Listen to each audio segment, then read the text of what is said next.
Hello everyone! In this quick video, I'll explain how to transfer your stock card to Klarna. First, you don't actually need to transfer anything manually. Klarna acquired stock card, so all your loyalty cards are automatically moved to the Klarna app. Here's what to do. Install the Klarna app. If you don't have it yet, download it from your app store. Sign in using your existing Klarna or Stokard account details. Once you're in, go to the loyalty card section.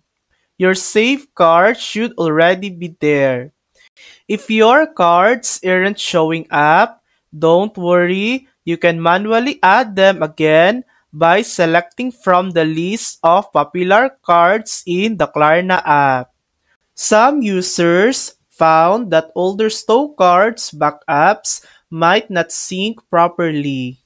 In that case, you can use another loyalty card app like Katima as a backup option. And if you still have issues, check the help section in the Klarna app or reach out to their support team for assistance. And that's it. Your stock card loyalty cards are now part of the Klarna app. Thanks for watching! If this video helped you, please like and subscribe for more helpful tutorials.